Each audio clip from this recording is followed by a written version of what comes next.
भारद्वाजकुलाब्धीन्दुं वेदवेदान्तपारगं श्रीवेङ्कटार्यसच्छिष्यं नृसिंहार्यगुरुं भजे।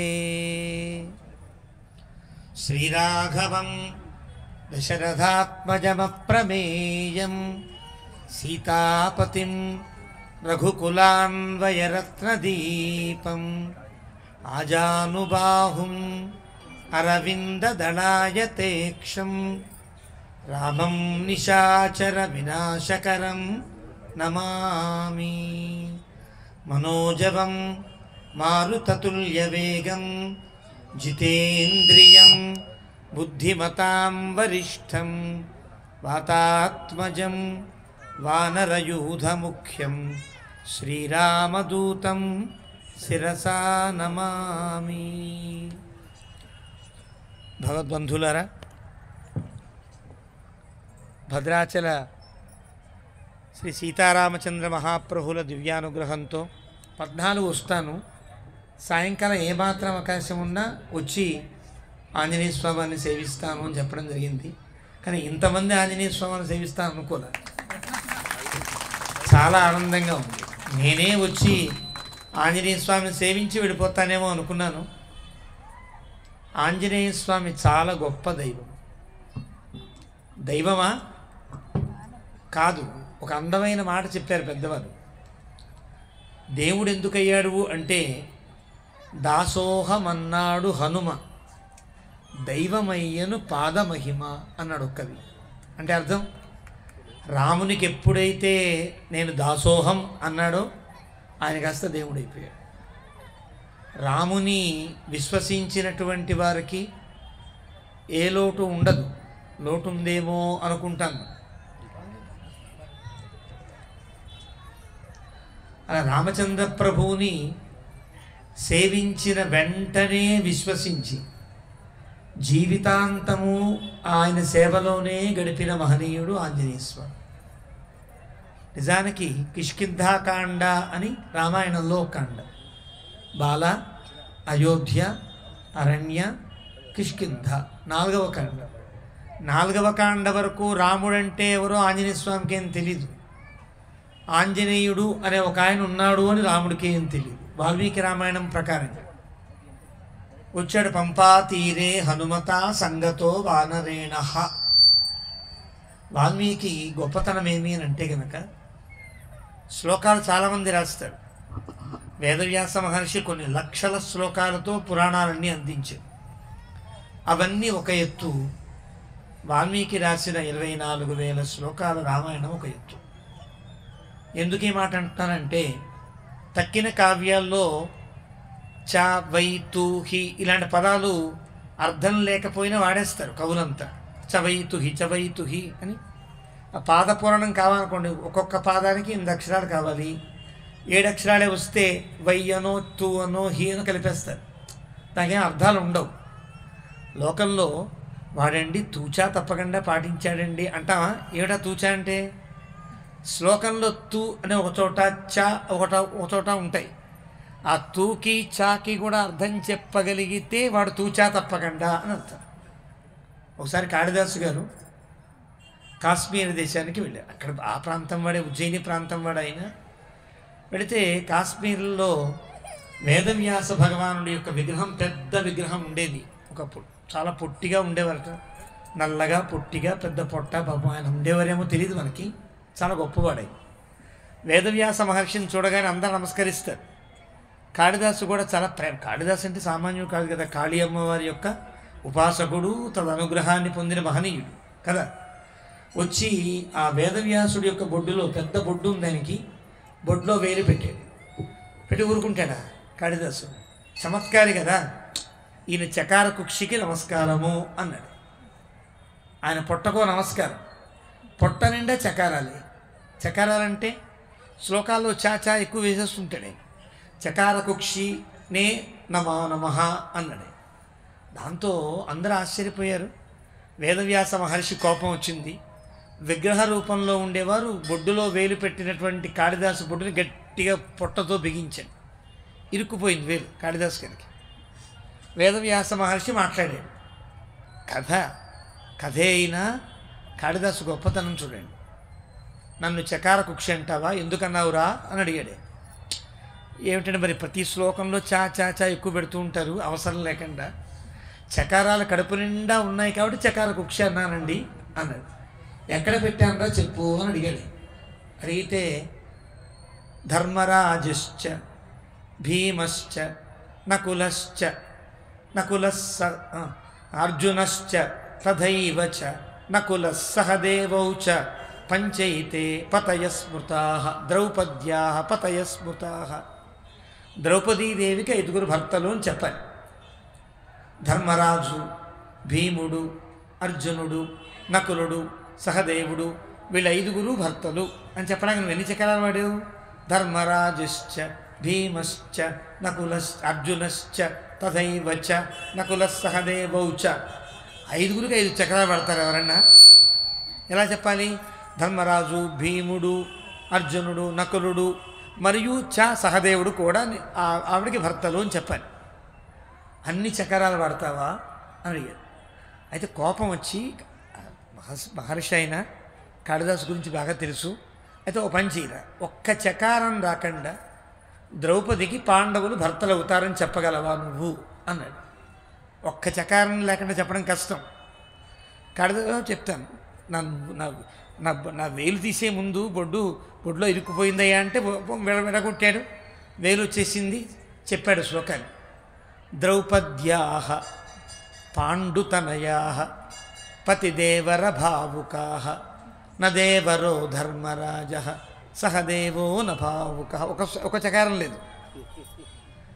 ద్రౌపదికి పాండవులంతా భర్తలవుతారు, బావలవుతారు, మరుదులవుతారు. అంతే కదా. ధర్మరాజు భర్తగా ఉంటే భీమాదులంతా మరుదులవుతారు. భీముడు భర్తగా ఉంటే ధర్మరాజు బావగారు అవుతారు. తర్వాత అర్జునాదులంతా కూడా మరుదులవుతారు. సహదేవుడు భర్తగా ఉంటే అంతా బావలే అవుతారు కదా. పతిదేవర భావుకాః, బావలవుతారు, భర్తలవుతారు, మరుదులు. ఇంకా చాలా విశేషంగా చెప్పాడు. కానీ ఎప్పుడు కూడా ధర్మరాజు మరిదికాడు, సహదేవుడు ఎప్పుడు బావకాడు అని చెప్పాడు. ఎంత బాగా చెప్పాడు. నదేవరో ధర్మరాజ సహదేవో నభావుకః. అలా అందంగా చెప్పాడు. ఎందుకు చెప్పానంటే చకారాలు వాడడం చాలా కష్టం. కానీ ఒక్క వాల్మీకి రామాయణంలో మాత్రమే వాల్మీకి చా వాడినా, హా వాడినా, తూ వాడినా, వై వాడినా, హీ వాడినా అన్నిటికీ అర్థాలు ఉంటాయి. ఒక్కటి చెప్తారు. అగ్రతః ప్రయయౌ రామః సీతా మధ్యే సుమధ్యమా పృష్ఠతస్తు ధనుష్పాణిః లక్ష్మణోను జగామ హా. ఇది వాల్మీకి శ్లోకం. ఇందులో మనకేం కనిపిస్తోంది అంటే అరణ్యవాసానికి రాముడు వచ్చాడు. రాముడు ముందు నడుస్తున్నాడు, మధ్యలో సీతమ్మ తల్లి ఉంది, వెనుక లక్ష్మణస్వామి నడుస్తున్నారు. అబ్బా ఎంత ఆశ్చర్యం, ఎంత ఆశ్చర్యం! ఏమున్నది ఆశ్చర్యం? రాముడు ముందు పెడుతుంటే సీతమ్మ మధ్యలో ఉంది, లక్ష్మణస్వామి వెనకాల ఉన్నారు. ఒక స్త్రీమూర్తిని కాపాడుకోవడం కోసం ఒక పురుషోత్తముడు ముందున్నాడు, మరో పురుషుడు వెనకాల కాపాడుకుంటారు కదా. ఇందులో ఏమీ లేదు, ఇందులో గొప్ప ఏం లేదు. కానీ వాల్మీకి ఏదో కనిపించింది. హా అని ఆశ్చర్యపోయాడు. వాల్మీకి కనుక అలా ఆశ్చర్యపోయాడంటే వ్యాఖ్యాతలకి పెద్ద పని. ఎందుకు ఆశ్చర్యపోయాను, ఆ శ్లోకంలో ఏముండేనని వెతుక్కోవాలి వీళ్ళు. చాలా వెతుక్కుని చాలా ఆశ్చర్యపోయి గోవిందరాజస్వామి అనే వ్యాఖ్యాత కొన్ని వందల సంవత్సరాల క్రితం, అబ్బాయి అంత అద్భుతమైన శ్లోకం అండి. వాల్మీకి రాముడు సీతా లక్ష్మణుడు కనిపించలా. ఎవరు కనిపించారు తెలుసునా? ఒక ఓంకారము నడిచి వెళుతున్నట్లుగా కనిపించింది. రాముడికి ఓంకార రాముడు అని పేరు. సరే, వేరే అది అంశం పక్కన పెడదాం. ఓంకారం నడిచి వెళుతున్నట్టుగా కనిపించింది. ఓంకారానికి శ్లోకానికి సంబంధం ఉందా? ఏం కనిపించరా కదా. చెప్పారు ఆ వ్యాఖ్యాతలు. అంటే వాల్మీకి హృదయం ఎంత గొప్పదో ఈ శ్లోకం చెప్తుంది. అగ్రతః ప్రయయౌ రామః, ముందు రాముడు వెళుతున్నాడు. బాగుంది కదా. ఈ మొదటి పాదంలో మొదటి అక్షరం ఏంటి? ఆ. ఆ అనేది మొదటి అక్షరం కదా. సీతా మధ్యే సుమధ్యమా. ఈ రెండవ పాదం మధ్యపాదంలో మధ్యాక్షరం ఏంటి? ఉ. సు. సులో ఊ ఉంటుంది. అక్కడ సుమధ్యమ అనకల్లా సీతా మధ్యే చ మధ్యమా అనాలి అసలు. కానీ వాల్మీకి ఏమన్నాడు? సీతా మధ్యే సుమధ్యమా. అందమైన నడుము కలిగినటువంటి సీతమ్మ తల్లి మధ్యలో నడుస్తుంది అన్నాడు. అక్కడ సు అనే పెడ్డంలో ఉకారాన్ని స్ఫురింపజేశాడు వాల్మీకి కదా. మొదటి పాదం మొదటి అక్షరం అకారం, మధ్యపాదం మధ్యక్షరం ఉకారం, చివరి పాదం చెప్తాను చూడండి. పృష్ఠతస్తు ధనుష్పాణి లక్ష్మణోను జగామ. చివరక్షరం ఏంటి? మా. ఆ ఉ మా కలిస్తే ఓంకారం అవుతుంది. హా. ఇది వాల్మీకి చెప్పిన శ్లోకం. అంటే ఆ శ్లోకంలో ఓంకారము నడిచి వెళుతున్నట్లుగా వాల్మీకి దర్శించాడు. వాల్మీకి దర్శించారా? మహర్షులంతా దర్శించారు. అది తమాషా. అందుకనే ఆ ఓంకారాన్ని తగినట్లుగానే భద్రాచలంలో రాముడు ఎక్కడ మహర్షులకు కనిపించాడో అలాగే రాముడు ఇప్పుడు అక్కడ ఉన్నాడు. అన్ని చోట్ల ఉండే రాముడు వేరు, భద్రాద్రిలో ఉండే రాముడు వేరు. ఎలా ఉన్నాడు రాముడు మధ్యలో? ఎక్కడైనా రాముడు మధ్యలో ఉండాలి. సీతమ్మ తల్లి ఎడమ ప్రక్కో కుడి ప్రక్కో ఉండాలి. కానీ ఇక్కడ ఎడమ తొడ మీద సీతమ్మ కూర్చుని ఉంది కదా, రాముడికి ఎడమ పక్క సీతమ్మ కూర్చుని ఉంది. లక్ష్మణస్వామి ఎటు నుంచోవాలి? వచ్చి కుడి పక్క నుంచోవాలి. నుంచుంటేనే రాముడు మధ్యలో ఉంటాడు. కానీ భద్రాచలంలో లక్ష్మణస్వామి కూడా ఎడమ వైపే నిలబడి ఉంటాడు. అప్పుడు ఎవరి మధ్యలో ఉంటారు? సీతమ్మ మధ్యలో ఉంటారు. ఇలా ఉండే మూర్తిని ఏం కొలవాలి? శాస్త్రం చెప్పిన మాట, ఎక్కడైనా ప్రధాన దైవము మధ్యలో ఉండాలి. ఆ ప్రక్క ఈ ప్రక్క సీతా లక్ష్మణుడు ఉండాలి. కానీ రాముడు ఒక ప్రక్క, లక్ష్మణుడు ఒక ప్రక్క ఉంటే సీతమ్మ తల్లి మధ్యలో కూర్చొని ఉన్నది. ఉకారేణ ఉచ్యతే లక్ష్మీ. శాస్త్రంలో లక్ష్మికి ఉ అని పేరు. నేను చెప్తున్న మాట కాదు సుమా. మంత్రశాస్త్రంలో ఉ అంటే లక్ష్మి అని అర్థం మాట. ఆ అంటే అక్షరాణం అకారోస్మి. గీతలో చెప్పలేదు ఆయన? ఆ అంటే భగవంతుడికి పేరు. కృష్ణ పరమాత్మ అక్షరములన్నింటిలో నేను అకారమును అని చెప్తాడు. దీన్ని పాణిని వ్యాకరణానికి పతంజలి మహాభాష్యం రాస్తూ అజితి భగవతో నారాయణస్య ప్రథమాభిధానం అంటారు. ఆ అనేది నారాయణమూర్తి యొక్క మొట్టమొదటి పేరు. ఆ అంటే భగవంతుడు అంటారు. ఇప్పుడు చూడండి, భద్రాచలంలో అకార స్థానంలో రాముడు కూర్చుని ఉన్నాడు. రాముడు రాముడిలా కూర్చుంటే ఎట్లాగా? అకారో అకారార్థో విష్ణు జగదుదయ రక్షా ప్రళయకృత్ కదా. అకారము విష్ణుమూర్తి వాచకము కావడం చేత భద్రాచలంలో రాముడు శంఖచక్రాలు ధరించి విష్ణు స్వరూపంతో కూర్చుని ఉన్నాడు కాబట్టి అకారంలో ఉన్నాడు. సీతమ్మ తల్లి మధ్యలో కూర్చుంది. సీతమ్మ తల్లి అన్ని చోట్ల ఎలా ఉంటుంది? ఒక చేతిలో పద్మం ధరించి రెండవ చేతితో లంబహస్తంగా ఉంటుంది. కానీ భద్రాచలంలో రెండు చేతులతో రెండు పద్మాలు ధరించి ఉంటుంది. ఎక్కడ అలా ఉండదు. రెండు చేతులతో రెండు పద్మాలు ధరించి ఉన్న అమ్మవారికి ఆదిలక్ష్మి, ఆద్యాదిలక్ష్మి అని పేరు శాస్త్రంలో. ఇక్కడ భద్రాచలంలో సీతమ్మ తల్లి లక్ష్మీ స్థానంలో నేనే లక్ష్మీదేవిని అని చెప్తున్నట్టుగా కూర్చుని ఉంది. ఇక్కడ అకారము రాముడు, ఉకారము సీతమ్మ తల్లి మహాలక్ష్మి, ఆ పక్క లక్ష్మణస్వామి మకార స్థానంలో ఉన్నాడు.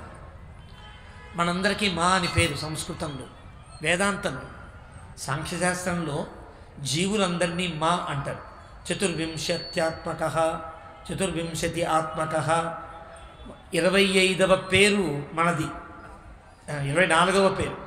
25 అంటే భగవంతుని అర్థం సాంఖ్యశాస్త్రం ప్రకారంగా, అంతవరకు వద్దులే. అలాగా అకార ఉకార మకారాల ఓంకారం భద్రాచలంలో రాముడు ఎందుకు అలా కూర్చున్నాడు అంటే వాల్మీకి చెప్పినటువంటి అరణ్యకాండలో దండకారణ్యంలో రాముడు మహర్షులందరికీ ఎలా కనిపించాడో అలా ఇప్పటికీ భద్రాచలంలో ఉన్నాడు.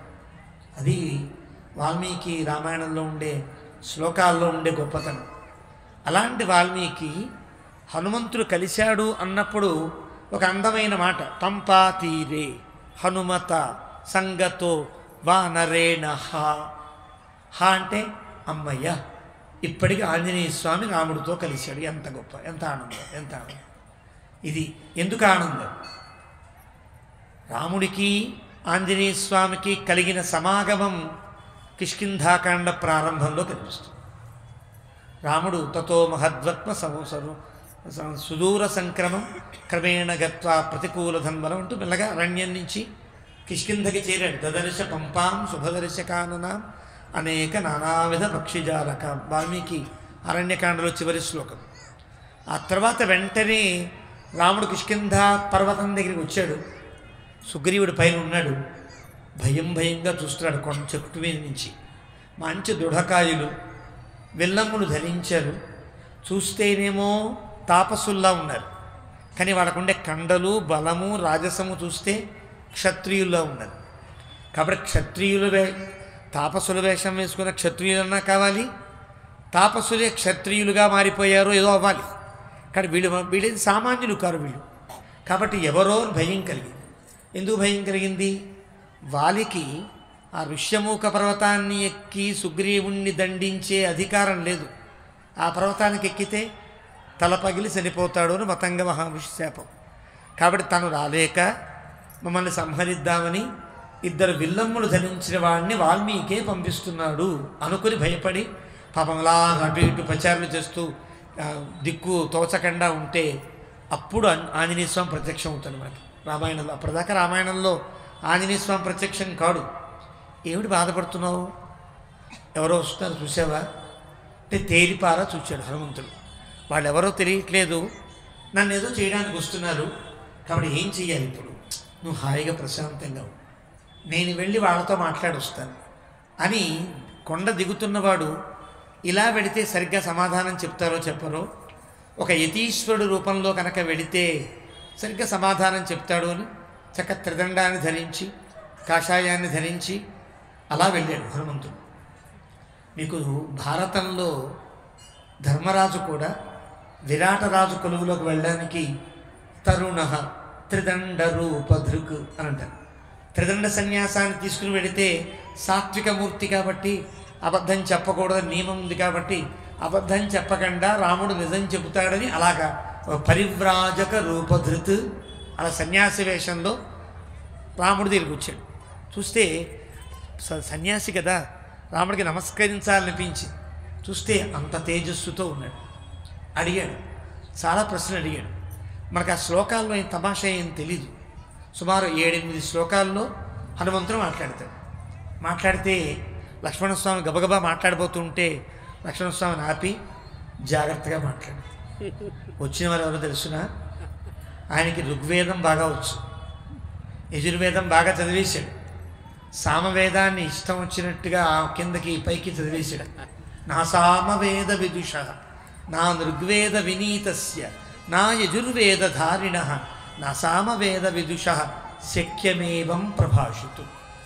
ఋగ్వేదం బాగా చదువుకుని యజుర్వేదం బాగా వచ్చి సామవేదాన్ని అటు ఇటు తిప్పేసిన వాడు తప్ప ఇలా మాట్లాడలేడు. అంతేకాదు నూనం వ్యాకరణం కృత్స్నం అనేన బహుధాశ్రుతం, వ్యాకరణం బాగా వచ్చిన వాడు తప్ప ఇలా మాట్లాడలేడు. మాకేం కనిపించదు ఆ శ్లోకాల్లో, మామూలుగా ఉంటుందంతే. మీరెవరండి?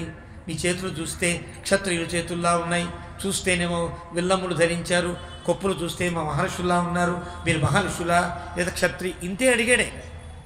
కానీ రాముడు ఏం కనిపెట్టాడో తెలీదు. జాగ్రత్తగా మాట్లాడు, ఒళ్ళు దగ్గర పెట్టుకుని మాట్లాడు అన్నాడు.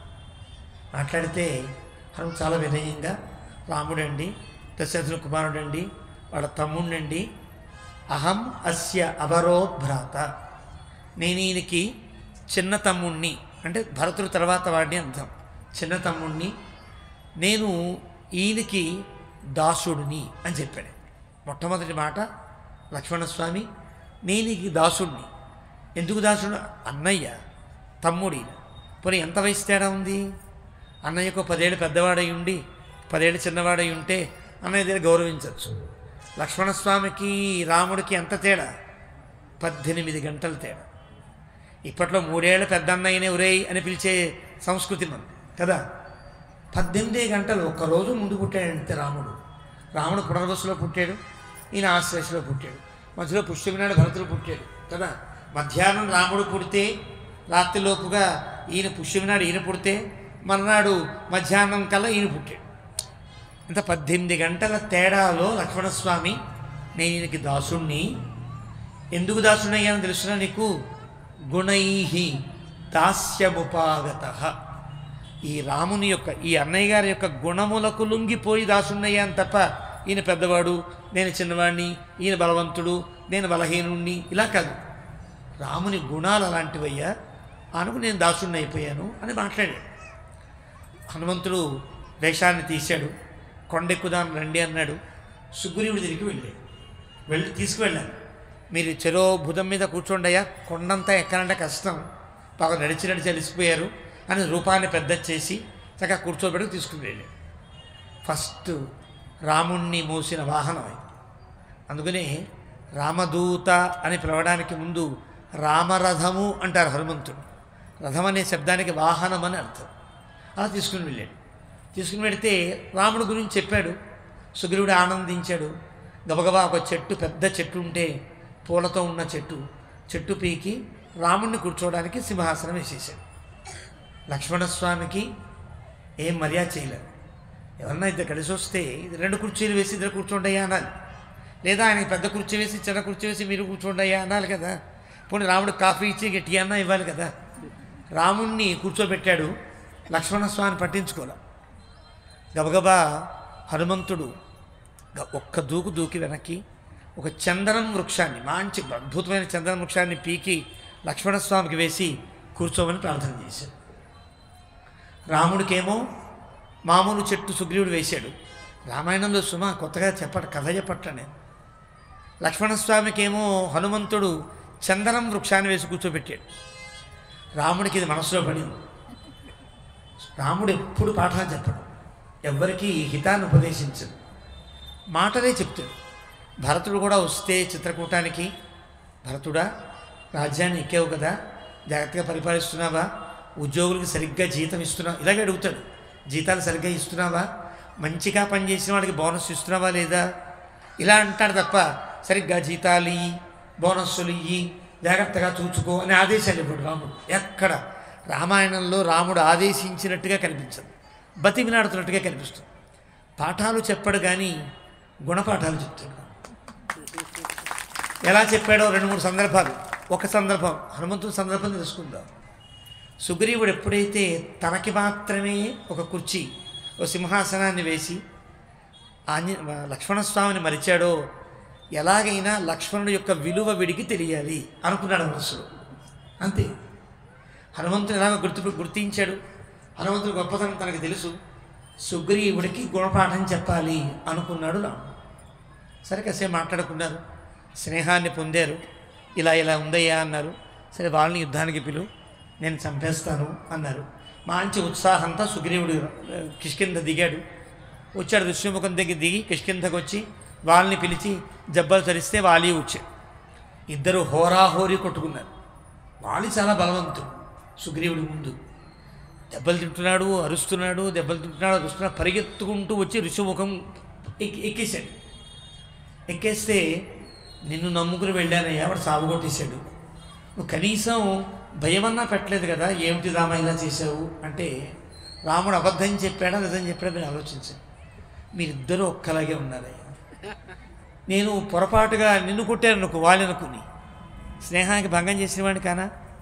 ఇద్దరు ఒక్కలాగే కవలపిల్లల్లా ఉన్నారు కాబట్టి మీలో ఎవరు వాలో ఎవరు సుగ్రీవుడో తెలియకుండా ఉంది, ఈసారి మళ్ళీ వెళ్దుగాంది అన్నాడు. నేను నిజం అబద్ధం అని చెప్పాను. రాజ్యంలో సుఖంగా ముప్పొద్దులా తిని ఉన్నవాడేమో వాలి, రాజ్యానికి వెళ్ళగొట్టబడి తిండి తిప్పలేక ఋష్యముఖం మీద పడి ఏడుస్తున్నవాడేమో సుగ్రీవుడు బాబు కదా. బండగా హాయిగా బలిసిన వాడేమో వాలి, బక్క చెక్కిన వాడేమో సుగ్రీవుడు. తేడా తెలియట్లేదా? పైగా చెప్పాడు ముందే, వాలి దగ్గర నేను ఆగలేనయ్యా అని చెప్పాడు. ఇప్పుడు కొడుతున్నవాడు వాలి, దెబ్బలు తింటున్నవాడు సుగ్రీవుడు తెలుస్తుంది కదా, తెలియకుండా ఉందా? తెలుసు రాముడికి. ఆ శాస్త్రి కావాలి, లక్ష్మణస్వామి పట్ల అపచారం చేశాడు, ఈ శాస్త్రి కావాలి అనుకున్నాడు, హాయిగా చిత కొట్టించాడు.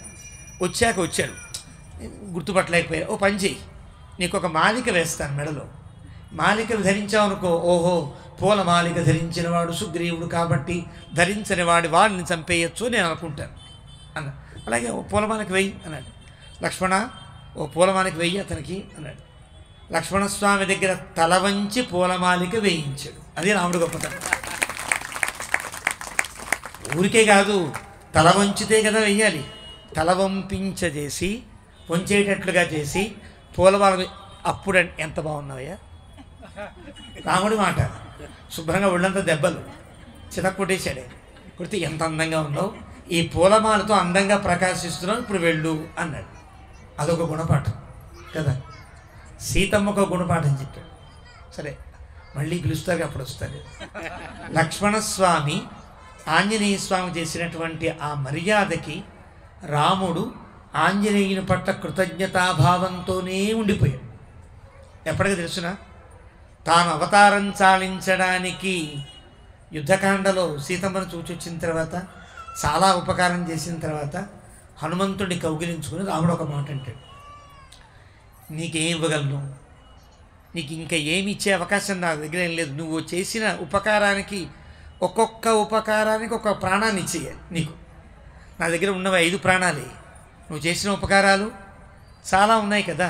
అక్కడ ఏం చేస్తానంటే, ఎవ్వరికీ ఇవ్వని సీతమ్మకు మాత్రమే ఇచ్చిన గాఢాలింగనాన్ని నీకు ఇస్తా అంటూ గట్టిగా రాముడు సీతమ్మని కౌగిలించుకున్నంత ఆనందంగా హనుమంతుడి కౌగిలించుకున్నాడు అని వాల్మీకి రామాయణంలో చెప్పిన మాట. ఏష సర్వస్వభూతో మే పరిష్వంగో హనుమత. ఇదే నా సర్వస్వము అంటాడు రాముడు. ఎవరిని కూడా తాకి ఎరుగడు. ఎక్కడైనా భరతుడిని ఆలింగనం చేసుకున్నాడు అనుకున్నా, ఎలా ఆలింగనం, జస్ట్ అలాగా చేయి పెట్టి దగ్గర తీసుకోవడం తప్ప, గాఢాలింగన సౌభాగ్యాన్ని పొందిన వారిద్దరే.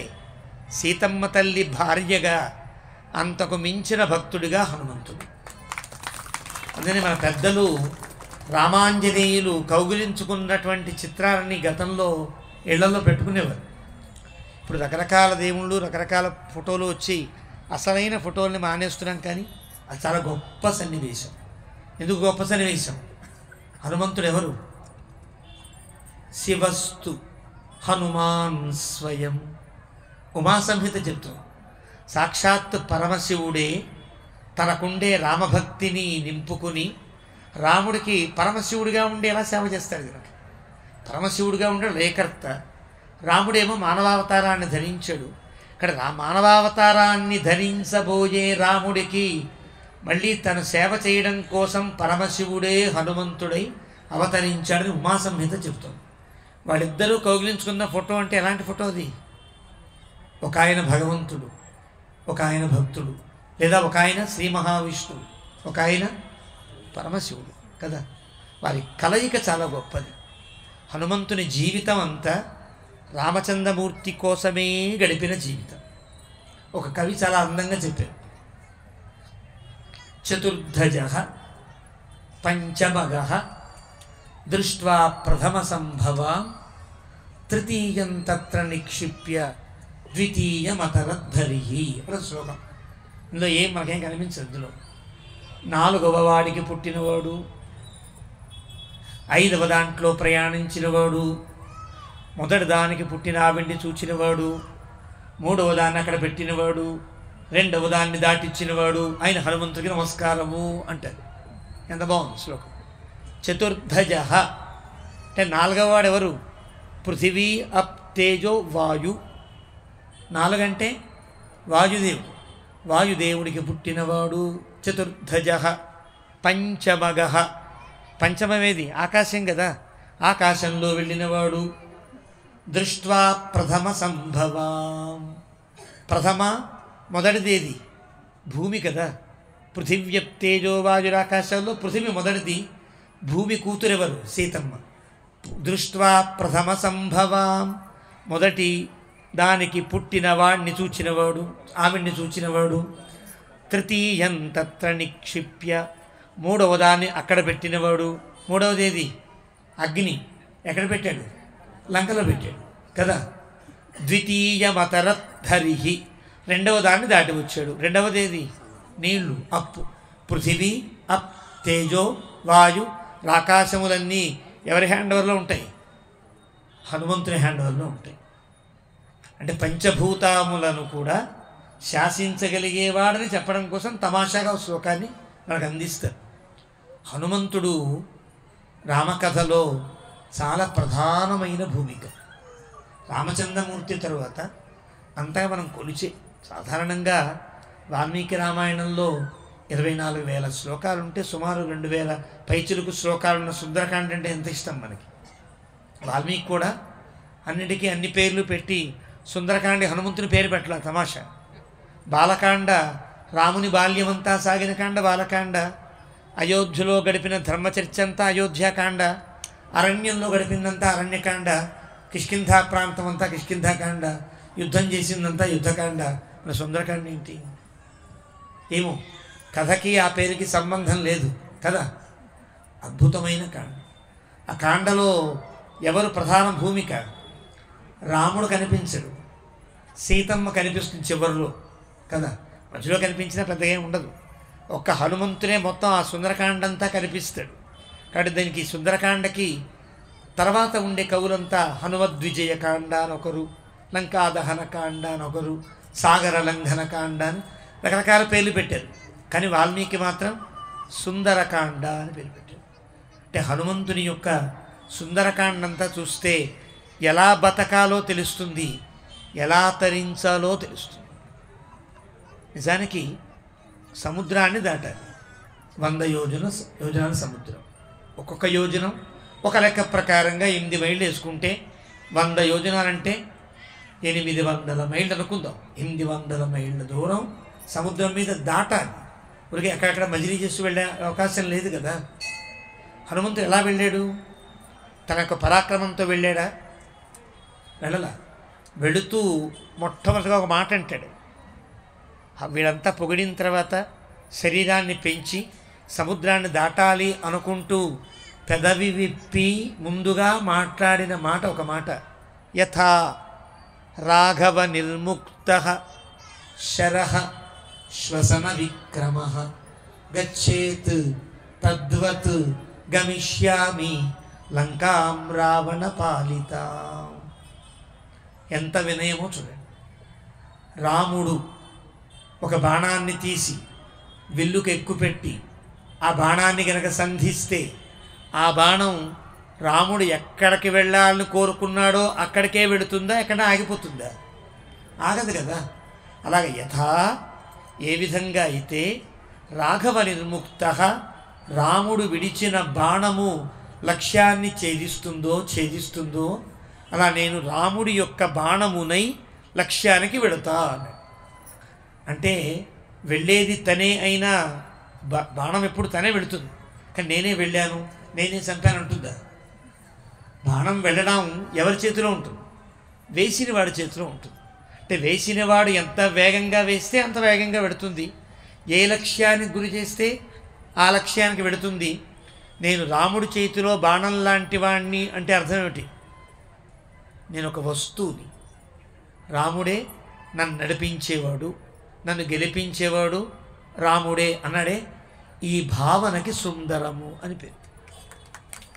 ఇది మనం జీవితంలో అలవరుచుకోవాల్సిన భావన. అది సుతరాం ఆద్రియతే సర్వైరితి సుందర నిఘంటు వచనం.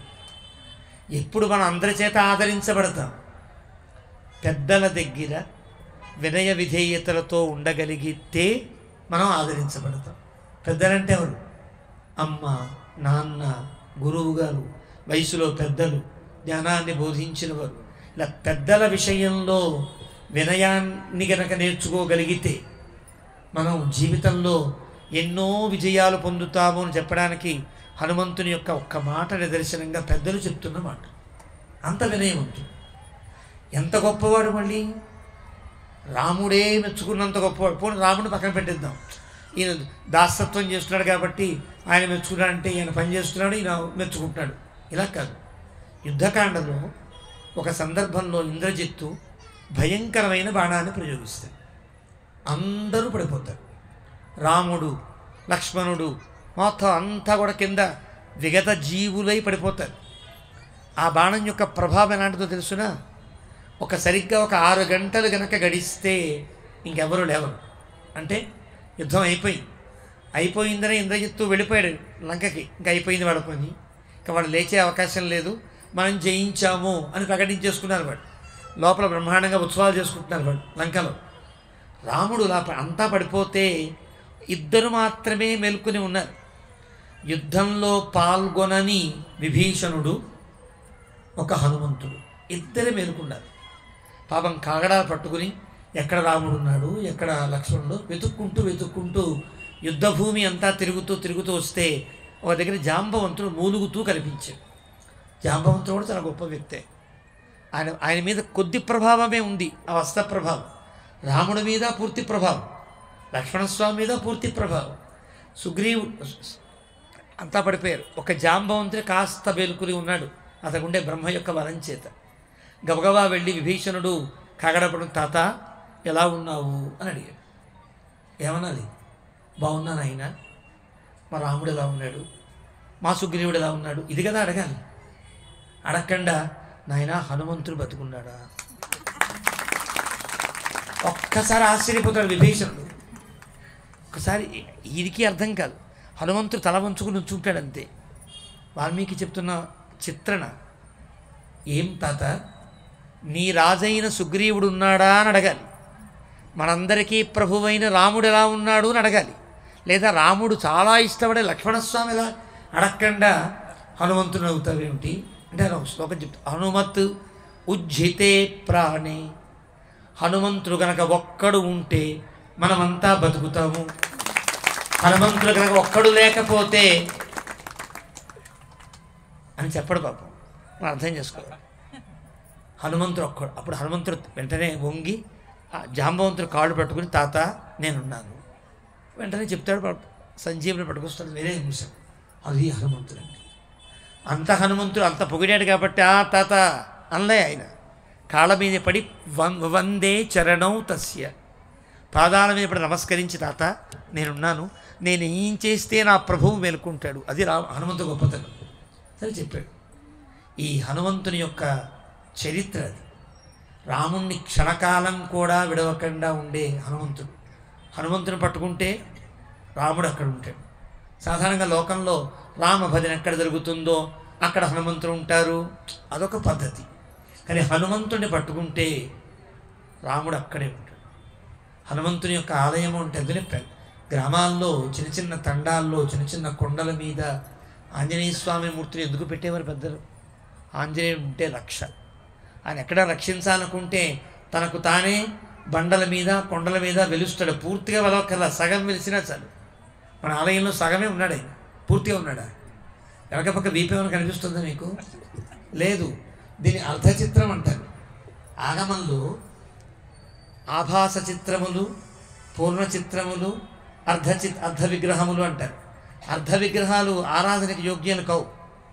స్తంభాల మీద ఏదో ఒక మత్స్యమూర్తి ఉందనుకోండి చెక్కి, అదే పెద్ద ఆరాధన యోగ్యమేం కాదు. ఎందువల్ల? సగమే ఉంది మూర్తి. పూర్ణమూర్తి మాత్రమే ఆరాధనకు యోగ్యం. కానీ అర్ధమూర్తిగా కూడా అన్ని ఆరాధనలు అందుకునే ఒకే ఒక్క దైవం ఆంజనేయ స్వామి. అందుకే మీరు చూడండి, కొండల మీద బండల మీద సగమే ఒకసారి మనకి రూపం కూడా కనిపించదు. అలా మూతున్నట్టుగా, ఎక్కడో గది ఉన్నట్టుగా, ఎక్కడో తోకలా వెళ్లాడుతున్నట్టుగా కనిపిస్తుంది. ఆంజనేయ స్వామి అనుకుంటాం. ఆంజనేయ స్వామిని తలచుకుని ఆనందించేటువంటి భరతజాతి. రాముడు భారతీయతకు ఆత్మ అంటారు. అంటే ఆత్మ అంటే మన భారతీయులందరికీ ఎవరు దైవము అంటే 33 కోట్ల మంది ఉన్నారండి, ఆ దేవుడు ఈ దేవుడు శివుడు ఆంజనేయ స్వామి వెంకటేశ్వర స్వామి ఇలా చెప్పక్కల్లా. ఒక్కడే దైవం. ఎవరు? నేను చెప్తున్న మాట కాదు సుమా, మన పెద్దలంతా పాటించిన మాట.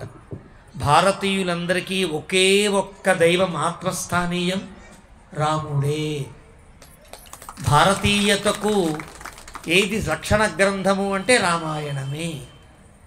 మీరు చూడండి, ప్రతి గ్రామంలో రామాలయం కట్టాలి అనేవారు.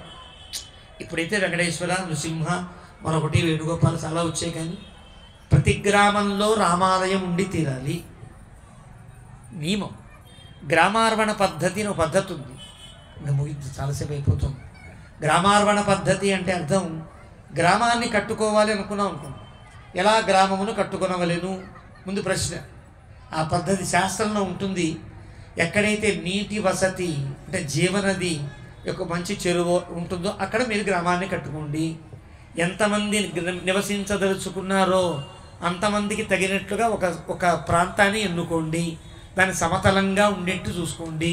సమతలంగా ఉండేదాన్ని స్క్వేర్ గీసుకుంటారా, రౌండ్ గీసుకుంటారా, గీసుకోండి. ఆ మధ్యలో సరిగ్గా బిందు స్థానంలో ముందు రాముడి గుడి కట్టండి. తర్వాత ముందు వీళ్ళు, ఆ ప్రక్క వీళ్ళు, ఆ ప్రక్క వీళ్ళు, వెనకాల వీళ్ళు ఉండండి. శాస్త్రం. ఊరి మధ్య రామాలయం, ఊరి చివర శివాలయం. ఇది నియమం. ఎందుకు ఇలాగ? రామాలయం ఎందుకు కట్టుకోవాలి? ఇంకా దేవుడు లేరా? రాముడు ఇంకా మానవుడు కదా, చాలా కష్టాలు పడ్డాడు. మనందరికీ ఇంక చాలా అపోహను పెట్టారు చాలామంది. సీతమ్మ పేరు పెట్టుకుంటే కష్టాలు వచ్చేస్తాయి, రాముడిని కనుక పూజిస్తే కష్టాలు వస్తాయి. చాలా తప్పు మాట. సీతారాముల యొక్క ఆరాధన వంటి ఆరాధన సమగ్రమైన ఆరాధన ఇంకా ఏ దేవతారాధన కాదు అన్నమాట అతిశయోక్తి ఏమాత్రము కాదు. భద్రాచలంలో ఉంటారు కాబట్టి రాముని పొగుడుతారని అనుకోకండి. ఒక్క రామారాధన మాత్రమే పరిపూర్ణమైన ఆరాధన. ఎవరు చెప్పారు? శాస్త్రం చెబుతుంది. మీరు రాముడిని పూజించాలంటే ఒక్క రాముడిని పూజిస్తారు ఎవరైనా? సీత లక్ష్మణస్వామిని పెట్టే పూజిస్తారు. మరి భరతుడిని పెట్టలేదే, శత్రుఘ్నుని పెట్టలేదే, సుగ్రీవుని పెట్టలేదే. ఒకసారి ఆంజనేయ స్వామి కూడా లోపల ఉన్నాడు కదా. ఈ ముగ్గురిని పూజిస్తే, ఈ ముగ్గురు ఉంటేనే రాముని ఆరాధన పూర్తవుతుంది. నాకెందుకండి సీతదేవికి, లక్ష్మణస్వామి దేవికి? రాముడు పరాత్పరుడని మీరే చెప్తున్నారు కదా. రాముడే సకల జగత్కారణం కదా. రాముడిని ఒక్కటి పూజిస్తే సరిపోతుంది కదా అనుకున్నామా? మనం పప్పులో కాలేసినట్టే లెక్క. ఎందువల్ల? ముముక్షు శ్రీవచన భూషణము అని ఒక అద్భుతమైన గ్రంథం ఉంది. అందులో పిల్లలోకాచార్య స్వామి వారిని చాలా గొప్ప వ్యక్తి అని ఒక మాట అంటారు. రాముడు ఒక్కడినే కనుక చాలు అనుకున్నారా వాళ్ళ గతి శూర్పణఖ గతే. ఎందువల్ల? శూర్పణఖ నాకు సీత అక్కర్లేదు, రాముడికి ఏమాత్రమే కావాలని కోరుకుందే. ఏమైంది? తెలుసు మనకి. కాదు, రాముడు ఎందుకండి? లక్ష్మణస్వామికి జగన్మాత, త్రిలోకైక మాత సీతాదేవి.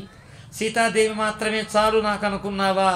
రావణాసురులా అయిపోతావురా అని చెప్పిన మాట. ఎందువల్ల? నాకు రాముడు అక్కర్లా, సీతే కావాలి అనుకున్నవాడు ఎవడు? రావణాసుడు కదా. నాకు సీతారాముడు ఇద్దరు కలిసి కావాలి అనుకున్నవాడు ఎవరు? విభీషణుడు. వాడిని, ఆ జాతి వాడిని చెప్దాం కదా. విభీషణుడు ఇప్పటికీ హాయిగా ఉన్నాడు కదా. విభీషణుడు చిరంజీవి కదా. ఇప్పటికీ గొప్ప భక్తులలో ఒకడై శ్రీరంగంలో ఇప్పటికీ రంగనాథుని ఆరాధన చేసేటువంటి ప్రథమార్చకుడు ఆయనే విభీషణుడు. ఎందువల్ల? సీతారాముని కలిపి పూజించుట అనేదే శాస్త్రం. పక్క లక్ష్మణస్వామి దీనికి మరి సందేహం రావద్దని. ఒక్క రాముణ్ణి ఒక్కడినే పూజించేటువంటి ఆరాధన చేసుకొనదగిన ప్రాంతం అయోధ్య తప్ప ఇంకెక్కడా కాదు. అయోధ్యలో కూడా బాలరాముడు పుట్టాడని బాలరాముడిని పెట్టారు తప్ప అక్కడ సీతారాముని పెట్టాల్సిందే. పెట్టారు, ఈ మధ్యనే రామదర్బార్ పైన పెట్టారు.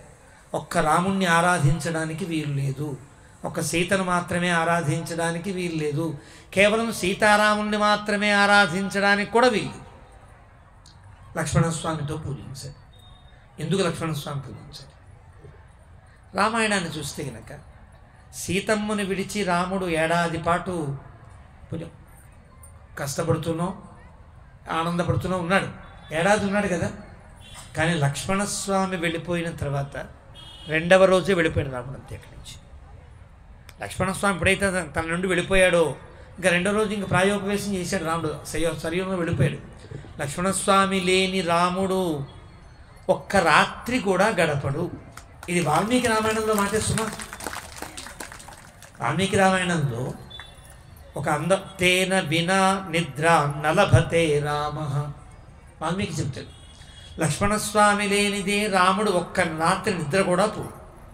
ఎలాగ తెలిసింది అంటే వ్యాఖ్యాతలు తులసీదాసు రామాయణానికి రామచరిత మానసానికి వ్యాఖ్యానం రాసిన మహనీయులు ఒక అందమైన కథ రాశారు. అక్కడ 4 పిల్లలు పుట్టారు, రామ భరత లక్ష్మణ శత్రుఘ్నులు.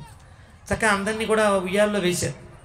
వేస్తే భరతుడు హాయిగా నవ్వుతూ చిరునవ్వు నవ్వుతూ కేరింతలు కొడుతున్నాడు, శత్రుఘ్నుడు కేరింతలు కొడుతున్నాడు, లక్ష్మణస్వామి ఆ చివరి ఏడుస్తున్నాడు, రాముడు ఈ చివరి ఏడుస్తున్నాడు. పాపం లక్ష్మణస్వామి ఓదార్చడానికి సుమిత్ర వెళ్ళింది, కౌసల్య వెళ్ళింది, ఏడుపాను. ఈ 3 తల్లులు వచ్చి రాముణ్ణి ఓదారుస్తుంటే రాముడు ఏడుపాను. చిన్నపిల్లాడు, ఉయ్యాల్లో ఉన్న రాముడు ఏం చేయాలో తెలియక నానావస్థ పడుతూ ఉంటే వశిష్ఠుడు గబగబా వచ్చి ఏమిటో ఇంత పని చేశారని లక్ష్మణస్వామిని తీసుకొచ్చి రాముడి ఉయ్యాల్లో పడుకోబెడితే ఇద్దరు టక్కమని ఏడుపు మానేశారండి అని వ్యాఖ్యానించారు. ఊరికే అందంగా కొత్త కథ అనడం కాదు సుమా, వాల్మీకి చెప్పిన ఉండే శ్లోకంలో ఉండే భావాన్ని తీసుకుని అంత అందమైనటువంటి ఉపాఖ్యానాన్ని ఇచ్చారు.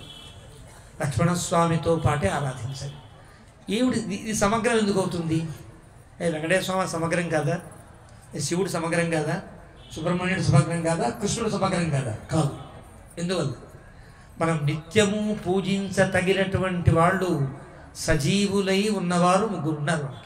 ఒకరు ఉంటే తల్లి, తండ్రి, గురువు. ఈ 3 కదా. మాతృదేవో భవ, పితృదేవో భవ, ఆచార్య దేవో భవ.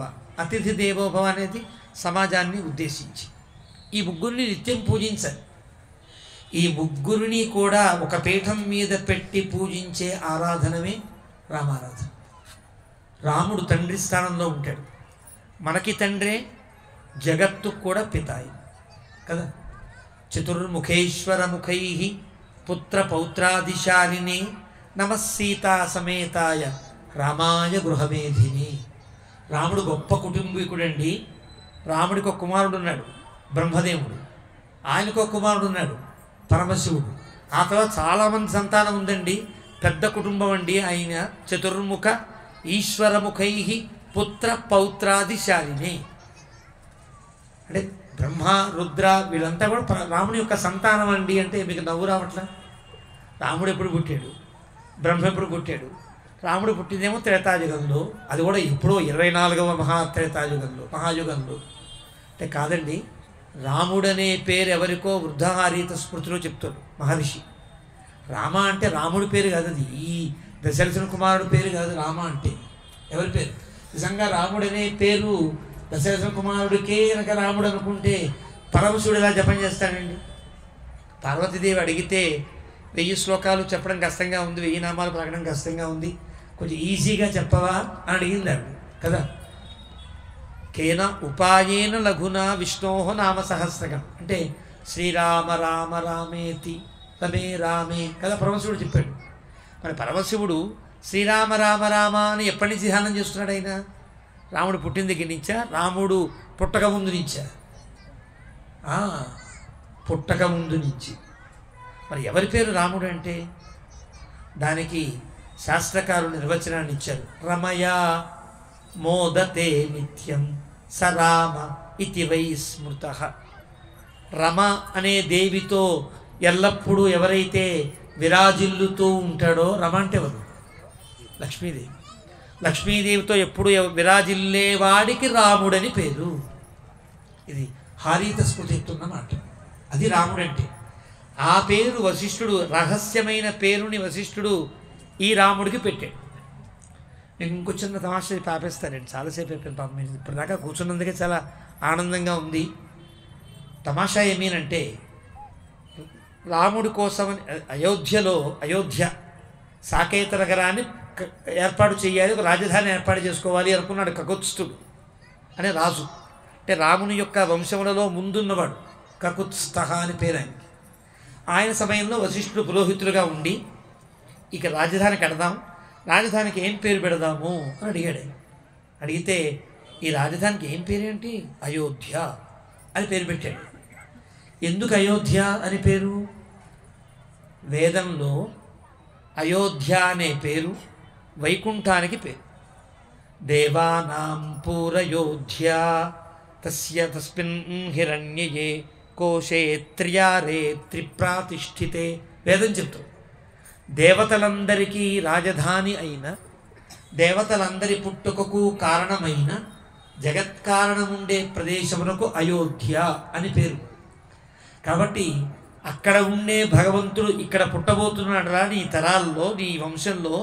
కాబట్టి రాముడు పుట్టబోతున్న, అంటే భగవంతుడు పుట్టబోతున్న ఈ నగరానికి అయోధ్య అని పేరు పెట్టారు. అంటే అర్థం ఇది వైకుంఠము అని అర్థం. మరి తర్వాత రాముడు పుట్టాడు. ఇప్పుడు రాముడికి ఏం పేరు పెట్టాలి? రాముడు పుడుతున్న ఊరికి రాముడు అయోధ్య పేరు పెడితే, వైకుంఠం పేరు పెడితే పుట్టిన రాముడికి ఏం పేరు పెట్టాలి? మళ్ళీ ఆ భగవంతుడి పేరే పెట్టాలి అని వశిష్ఠుడు రామ అని నామకరణం చేశాడు. ఇది రహస్యం. రామ అంటే భగవంతుడు అర్థం. కాబట్టి పరమశివుడు ఎప్పటి నుంచి ధ్యానం చేస్తున్నాడు? ఎప్పటి నుంచో ఆ రాముడు ఆయన. అలాంటి రామచంద్ర ప్రభువు జగత్పిత అంటారు. తల్లి స్థానంలో సీతమ్మ తల్లి, తండ్రి స్థానంలో రాముడు ఉన్నాడు. తల్లి స్థానంలో సీతమ్మ తల్లి ఉంది. తల్లిని తండ్రిని పూజించండిరా అంటూ ఒక సంకేతాన్ని ఇస్తున్నట్టుగా ఆరాధన సాగుతుంది. పక్క లక్ష్మణస్వామి ఉన్నాడు. లక్ష్మణస్వామికి ఒక పేరుంది, రామానుగ రామానుజ అంటే రాముడికి తమ్ముడు అని. గొప్ప గురువు లక్ష్మణస్వామి అంటే గొప్ప గురువు. కాబట్టి తల్లి తండ్రి గురువులను ఒకే పీఠం మీద పెట్టి ఆరాధించే సమగ్రమైన ఆరాధన ఏది? ఒక్క రామారాధన.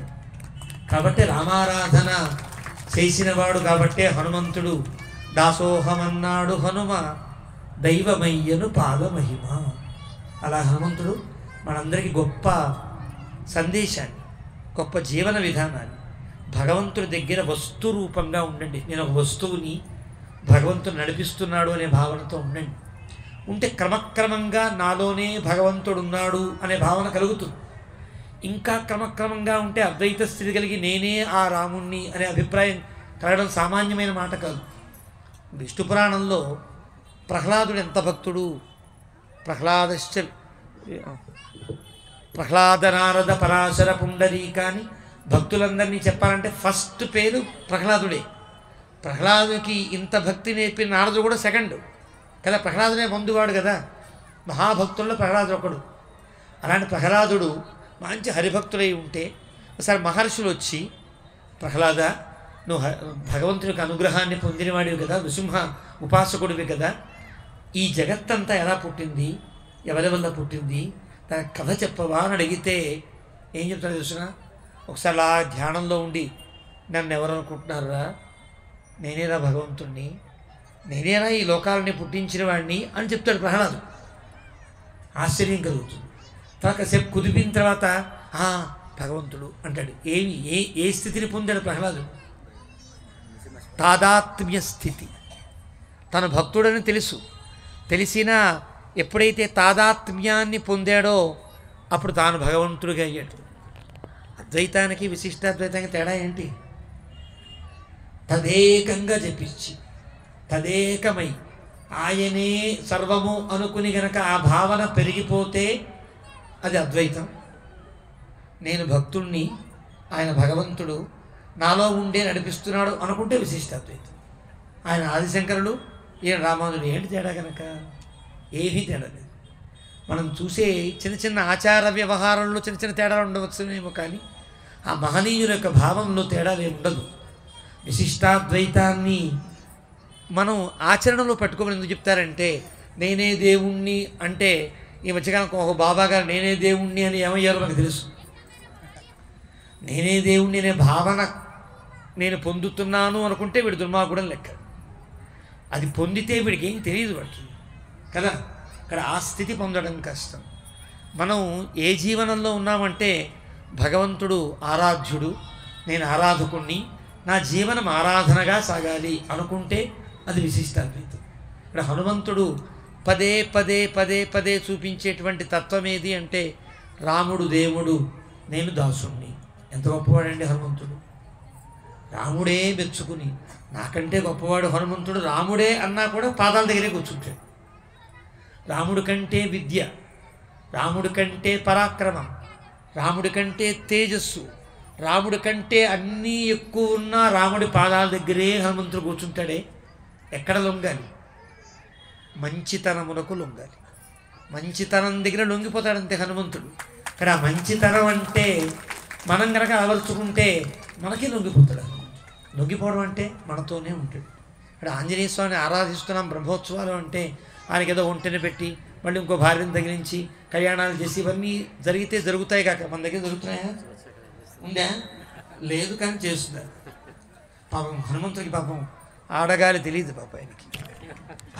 వివాహం చేసుకున్నవాడు కాడు, ఏదో వివాహం చేసుకున్నాడు అని చెప్పే చిన్న చిన్న కథలకి ప్రామాణికతలు లేకపోయినా అనుసరించేవాడు అనుసరిస్తారు. హనుమంతుడు ఎప్పుడు కూడా చిట్ట చివరి వాల్మీకి రామాయణం చూడండి, రాముడు అందరినీ తాను దైవమని చెప్పి అక్కడ ఉండేవారందరినీ తనతో పాటు వైకుంఠానికి తీసుకెళ్ళిపోయాడు. చరాచర జగత్తు మొత్తాన్ని కూడా. దాన్ని నమ్మాళ్ళ వారు చాలా గొప్ప దర్శనం చేసి కర్పార్ ఈ రామ పిరానై ఎల్లాల్ మత్తుం కర్పరో పుర్పా ముదల పొల్లిరంబాదియొన్నన్నియే అని అంటారు. ఒక తృణం దగ్గర నుంచి చీమ దగ్గర నుంచి అయోధ్యలో ఉండే వాళ్ళందరినీ తనతో రండి వైకుంఠానికి అని తీసుకుని వెళ్ళిపోయాడు రాముడు. ఇది రామాయణంలో కనిపిస్తుంది. అలాగా అందరూ పెడుతూ హనుమంతుడిని పిలిచి దాన్ని కూడా వచ్చేయి అన్నాడు. నిజంగా హనుమంతుడు ఏం చేయాలి? చక్కగా బ్యాగ్ సర్దుకుని వెళ్ళిపోవాలి. ఆయనతో పాటు వెళ్ళాలా? ఎందుకు తెలుసునా? అందరూ వెళ్ళిపోయినా హనుమంతుడు నేను ఇక్కడే ఉంటాను. రాముడిని విడిచి క్షణం కూడా ఉండనన్న హనుమంతుడు రాముడు నాతో వైకుంఠానికి వచ్చేయంటే నేను రాను. స్నేహో మే పరమో రాజన్ త్వయి నిత్యం ప్రతిష్ఠిత. నాకు రాముడు కావాలి.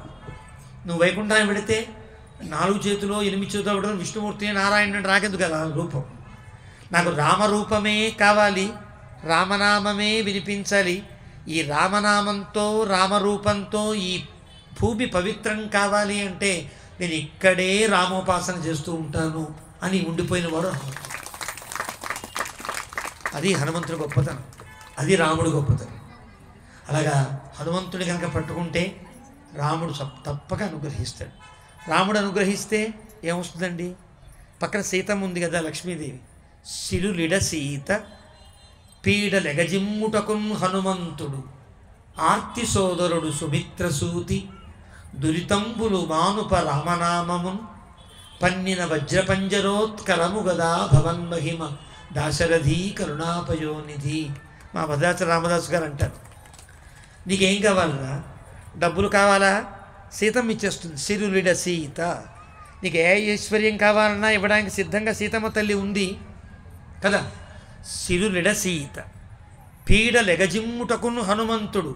నీకే పీడ కలిగినా, ఏ గ్రహం పట్టుకున్నా, ఏలినాటి శని అయినా, రాహు పట్టుకున్నా, కేతు పట్టుకున్నా, మంగళుడు ఏ గ్రహం పట్టుకున్నా హనుమంతుని అనుగ్రహం ఉంటే ఏ గ్రహం ఏంచి కదా. పీడలెగజిమ్ముటకును హనుమంతుడు. కాదండి, కష్టంగా ఉంది, మానసిక ప్రశాంతత లేదండి. పీడలెగజిమ్ముటకును హనుమంతుడు ఆర్తి సోదరుడు సుమిత్రసూతి. నీకు మనశ్శాంతి కావాలంటే లక్ష్మణస్వామి వైపు చూడు. డబ్బులు కావాలంటే సీతమ్మ వైపు చూడు, అక్కడే ఉంటుంది రామాలయంలో. నీకు మనశ్శాంతి కావాలా? లక్ష్మణస్వామిని చూడు. లేదండి నా పాపాలన్నీ నా పీడలన్నీ పోవాలంటావా? కింద హనుమంతుడు చూసుకో. కాదు, నా పాపాలన్నీ పోవాలండి రామ అనరా. దురితంబులు మానుప రామనామము. ఇవన్నీ ఒక ఎత్తు.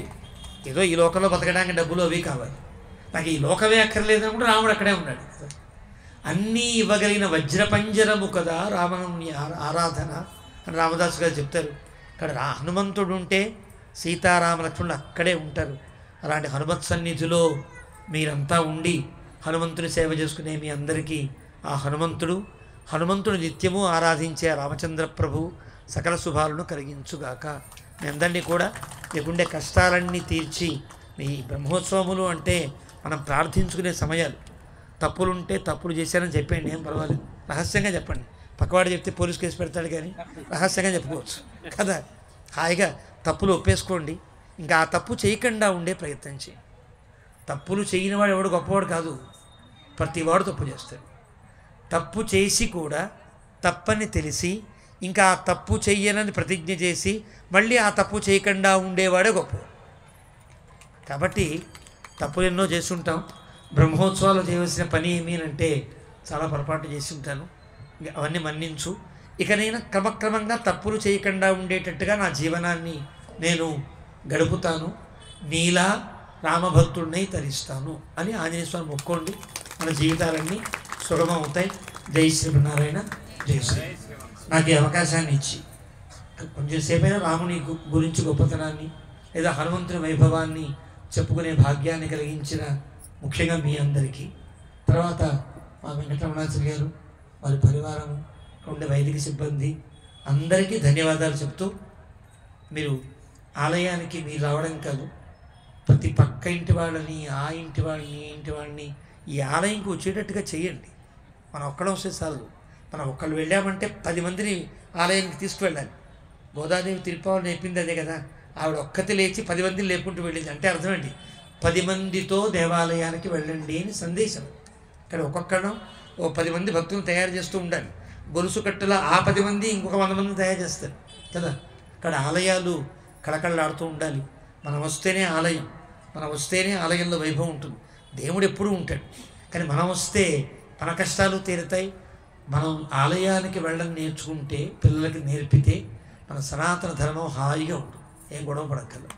ఆలయాలు పోషించినంత కాలం సనాతన ధర్మానికి ఏ రకమైన ఆటంకము ఉండదు. ఆలయం అనేది ఆలయము, అన్నింటికి అదే లయస్థానం. కాబట్టి అలాంటి ఆలయాన్ని జాగ్రత్తగా సేవిస్తూ ఉండండి. మీ అందరికీ హనుమంతుడు రామచంద్ర ప్రభు సకల శుభాలను కలిగించుగాక. జై శ్రీమన్నారాయణ.